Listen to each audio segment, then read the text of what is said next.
Salut tout le monde, c'est Martin de la chaîne Step by Will. Écoutez, j'espère que vous allez bien. Je suis hyper content de vous retrouver aujourd'hui.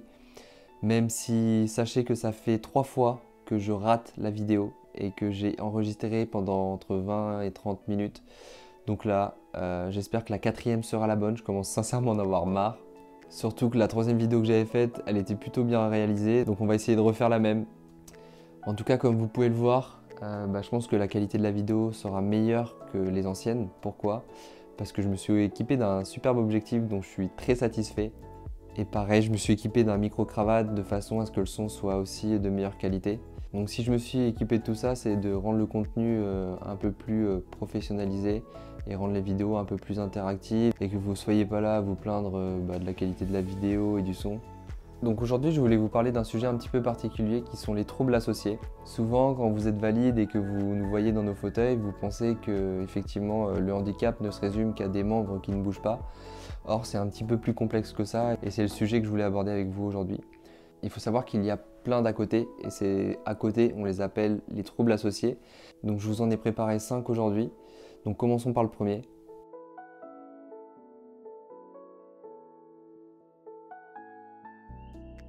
Donc le premier trouble associé, c'est les HRA. Donc dans le jargon médical, on appelle ça plus communément les hyperréflexies autonomes.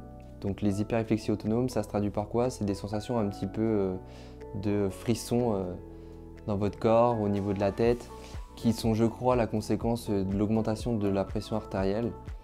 Ces sensations-là, je sais qu'elles sont très désagréables pour certains. Personnellement, j'en ai quasiment pas. Donc pour le coup, je suis plutôt content à ce niveau-là. Il y a aussi des personnes qui peuvent se mettre à suer à grosses gouttes de sueur sans vraiment de raison particulière. Et je sais aussi que des fois ça peut arriver qu'il sue par exemple que d'un côté, donc le truc improbable. Mais voilà, moi comme je vous le disais, je ne suis pas vraiment concerné par ce souci-là. Toujours est-il que ça constitue un des troubles associés de la liste. En tout cas, s'il y a des spécialistes sur les HRA, vous pouvez mettre des commentaires pour un petit peu préciser ce qu'il en est. Donc maintenant, venons-en au deuxième trouble associé.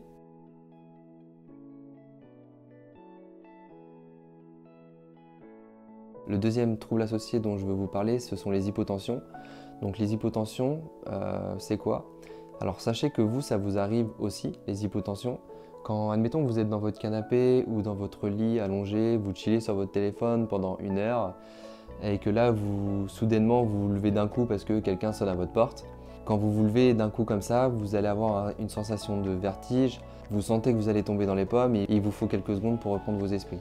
Mais il faut savoir que pour nous, c'est pareil. Sauf que nous, évidemment, on y est un peu plus confronté. Pourquoi?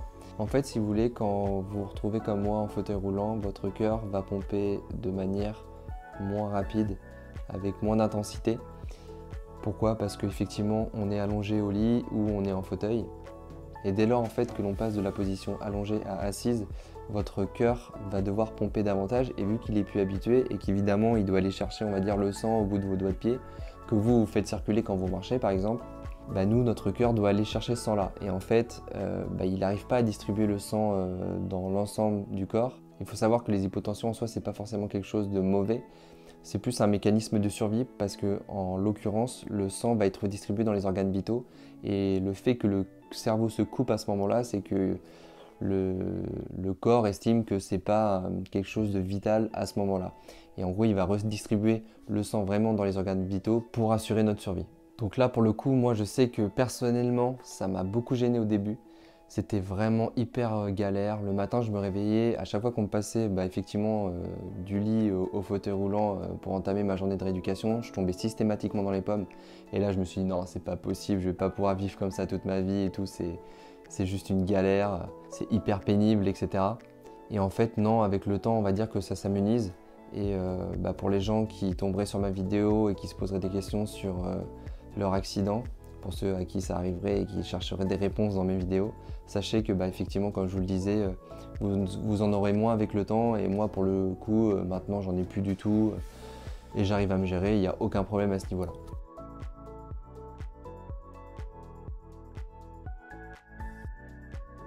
Donc le troisième trouble associé dont je voulais vous parler, ce sont les douleurs neuropathiques. Donc là encore, moi je suis assez chanceux à ce niveau-là, c'est que je n'en ai quasiment pas. Donc les douleurs neuropathiques, qu'est-ce que c'est? Ça va être des sensations un petit peu de brûlure, de picotement, de décharge électrique à un endroit particulier du corps ou sur une zone du corps plus ou moins grande.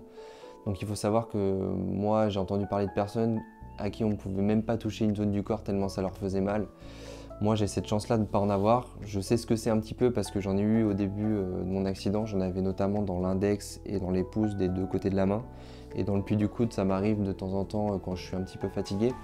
Mais on va dire que c'est plus une gêne et une sensation désagréable. Mais on va dire que c'est pas quelque chose qui me fait du mal, comparé à d'autres personnes dont j'ai pu entendre les histoires. Donc pour le coup, là encore, je suis plutôt heureux de ne pas en avoir parce que j'ose imaginer ce que c'est pour l'avoir vécu un tout petit peu. Sachant qu'en plus, il n'y a pas vraiment de choses qui permettent d'atténuer ces douleurs-là et que c'est vraiment handicapant pour les gens qui en sont sujets. Quatrièmement, donc le quatrième point que je voulais aborder, ce sont les spasmes et la spasticité.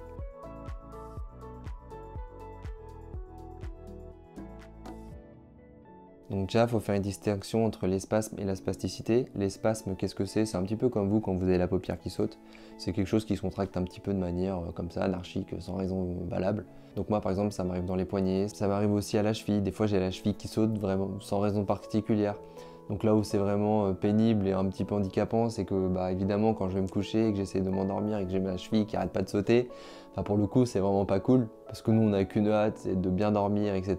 Et ça malheureusement, pareil, on peut pas le contrôler, donc c'est un petit peu aléatoire. Ensuite, en ce qui concerne la spasticité, elle pour le coup, c'est la réaction à l'étirement d'un muscle.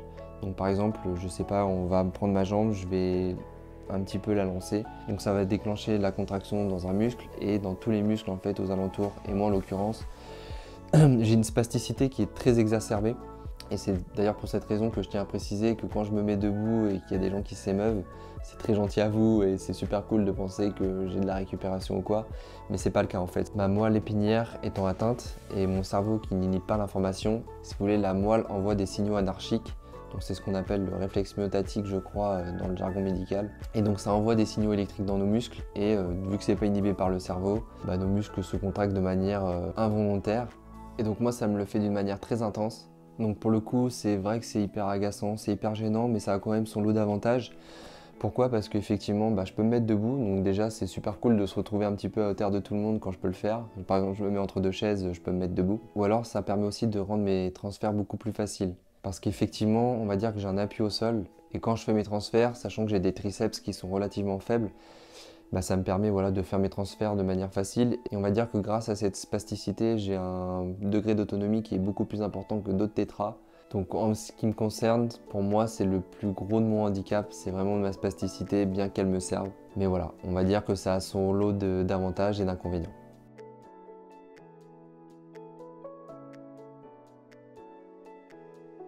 Donc le cinquième trouble associé qui est pour moi le plus handicapant, et ça je pense que ça fera l'unanimité chez tous les blessés médulaires, c'est les troubles vésico-sphinctériens. Donc c'est tout ce qui concerne, on va dire, le pipi-caca. Donc là encore, j'en parle sans vraiment de gêne. Il y en a qui me voient sourire quand je parle de ça. Je veux pas mettre mal à l'aise les gens et je veux pas qu'il y ait des gens qui pensent que je prends ça à la légère. C'est juste que c'est mon quotidien, que je l'ai entre guillemets accepté. Parce qu'effectivement, quand vous vous retrouvez au début à vous sonder toutes les 4 heures et qu'effectivement, quand c'est 6h, 10h, 14h, 18h, 22h, 2h, 6h et puis ainsi de suite, clairement, vous dormez jamais vraiment d'une traite. Donc là, pour le coup, c'est hyper handicapant. Après, vous verrez qu'avec le temps, on apprend à se connaître. Moi, je me sonde moins qu'avant. Je me sonde un petit peu à l'envie parce que moi, j'ai la chance de ressentir ma vessie, pas comme avant, mais en tout cas de façon à pouvoir me gérer à ce niveau-là et de rendre mes nuits en tout cas un peu plus longues qu'elles ne l'étaient. Donc effectivement, il faut savoir que la vessie, c'est un muscle. Étant paralysé, faut bien aller chercher l'urine, auquel cas ça pourrait être très dangereux en termes de santé, notamment pour ce qui concerne les reins, etc. Donc le meilleur moyen en fait d'évacuer l'urine de la vessie, c'est d'utiliser une sonde. C'est comme un petit tuyau en fait que l'on va insérer par un endroit dont vous n'êtes pas censé ignorer l'existence. Donc là encore, c'est un avantage d'être un garçon parce que effectivement, on a le petit tuyau qui va bien et en l'occurrence, moi je tire mon chapeau aux filles parce que pour le coup, ça ne doit pas être évident pour elles. Mais voilà, toujours est-il que c'est le meilleur moyen d'aller récupérer, on va dire, l'urine et après ça va dans une petite poche qu'on met à la poubelle. Donc là encore, c'est quelque chose que j'avais énormément de mal à accepter au début de mon accident et que j'ai mis du temps à accepter. Après maintenant, ça fait partie de mon quotidien. Disons que voilà, je fais pipi comme tout le monde. La seule différence, c'est que moi, ça nécessite du matériel. Et après, évidemment, il y a tout ce qui concerne le caca. Donc c'est le fait d'aller à la selle. Donc ça, c'est le mot on va dire un petit peu plus langage soutenu pour faire passer la pilule. C'est un peu gênant de parler de ça quand même un peu en vidéo. Mais bon, faut bien en parler, non? Donc effectivement, en ce qui me concerne, moi c'est un petit suppositoire que je mets par un autre endroit que vous n'êtes pas censé ignorer. Et en gros, ce petit suppositoire va libérer un gaz, donc c'est assez naturel, de façon à ce que ça vienne naturellement. Et en gros, je fais ça tous les matins, comme si j'allais aux toilettes, comme tout le monde. Donc voilà, je vous ai parlé des troubles vésico-sphinctériens et des autres troubles associés à la paralysie. Donc après, il y a d'autres petits à côté hein, qui sont, par exemple, on a une faible tension ou alors on a une thermorégulation qui ne se fait pas. Donc par exemple, quand il fait très chaud, moi je ne sue plus, je n'ai plus de sueur. On va dire que j'ai chaud, que je bouillonne à l'intérieur, mais voilà, que je ne me régule pas. Et pareil, quand il fait froid, je mets du temps à me réchauffer et ça, pour le coup, c'est assez handicapant. Donc voilà, toutes ces petites choses-là, en fait, font que le handicap et la paralysie ne se résument pas qu'à des membres qui ne bougent pas, comme je le disais au début de cette vidéo. Il y a tout un tas de choses à côté. Et si je fais cette vidéo, c'est aussi pour vous informer, pour vous sensibiliser et pour vous faire rendre compte un petit peu de nos quotidiens qui sont pas toujours évidents. Et c'est pour ça que je pense qu'on a quand même plus de légitimité parfois d'être un peu plus agacé que d'autres personnes valides, on va dire, au fait que voilà, nos quotidiens ils sont quand même handicapants et que le fait de bouger déjà c'est relou, mais il y a tous ces à côté qui sont très pénibles aussi. Donc voilà pour tous les troubles associés, j'espère que la vidéo vous a plu. N'hésitez pas aussi les personnes qui sont un peu dans le domaine médical ou qui veulent un peu agrémenter la vidéo, de mettre des commentaires pour donner des précisions, parce que je pense que moi aussi j'ai dit 2-3 conneries dans cette vidéo parce que je suis pas un expert, bien que au début de ma rééducation je me suis intéressé énormément à ce qui m'était arrivé pour mieux comprendre déjà mon état, mieux l'appréhender et mieux aussi pouvoir le restituer. Donc je pense qu'effectivement c'est important d'en parler. J'ai pas envie que ça reste cantonné qu'au monde du médical et j'ai envie aussi que les gens se rendent compte de notre quotidien et puissent un peu mieux le comprendre. En tout cas, je vous remercie d'être de plus en plus nombreux à me suivre, de me donner de l'importance et donner de la voix en fait à ce que je dis.